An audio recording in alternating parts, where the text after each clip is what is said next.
So, what are the main elements of your campaign, and why should students be interested in them?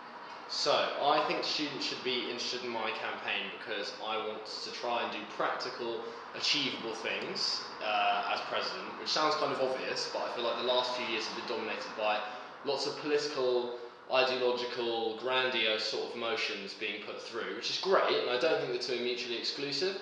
I just think that focusing more on practical things that are going to change students' lives is something that people can really engage in, instead of having things that honestly alienate a lot of students. Okay. So, did you want some of my policies as well? Please. Okay, so some of these things that I want to do is improve mental health services in the university. So the counselling service is an amazing free thing that the university offers, but at the moment it suffers from long waiting periods, so I want to try and campaign for greater funding for that. I also want to try and get more flexible coursework submission dates, so that means basically staggering the course submission dates, because for me they're all on the one day, and lots of people I've spoken to it's kind of the same. I also want to get £1 shots in Botero and TV because everyone can get on board with that, and yeah, that's my basic platform. Okay. Why and how do you believe you will be able to carry out your commitments? And do you believe they are all reasonable and realistic?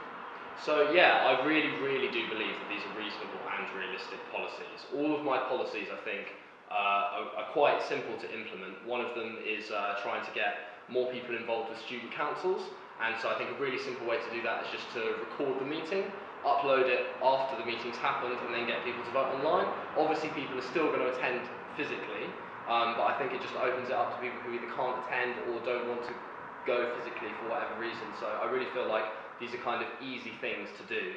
And I think that I can work with the university and try and get EUSA to sort of pressure the university to do these sorts of things, like getting the library card to take cafe, which is obviously not going to be easy, but I think the more people say it and the more people try and put pressure on them and negotiate with them, because it's something that students want, and it's a tangible thing that will change people's lives, I think.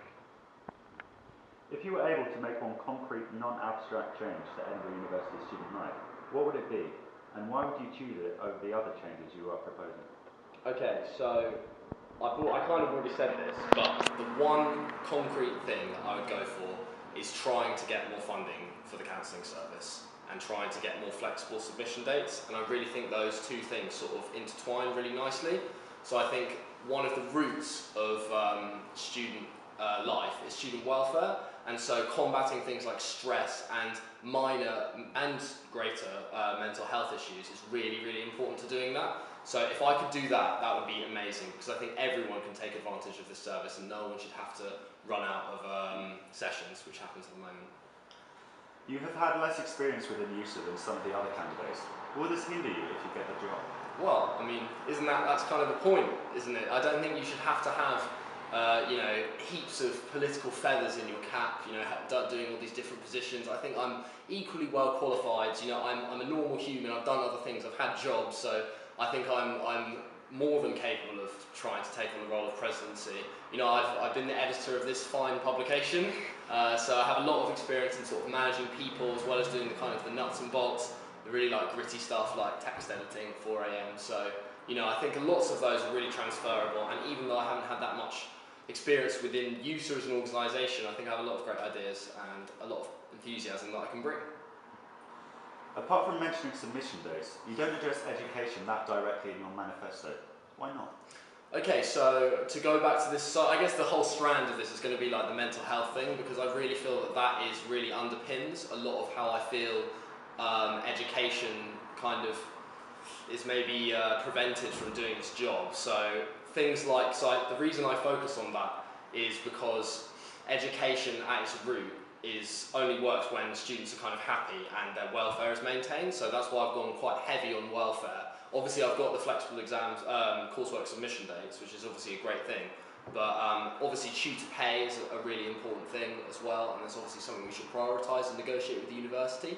But I think first and foremost it's students' well-being that comes first. So I think if you can tackle that, then the education will be easier to sort out as well. It's been suggested that many of your £1 shot policies won't be possible given EUSA's financial position. How do you plan to implement your £1 shots policy? Right, so I think we can negotiate more with the NUS suppliers than we do currently. I also think that if you sell £1 shots, more people will buy them, as just a basic principle of economics. So I think that's a very, very easy thing to implement. Okay, thanks for the insight. Thank you very much. Thank you very much for your time.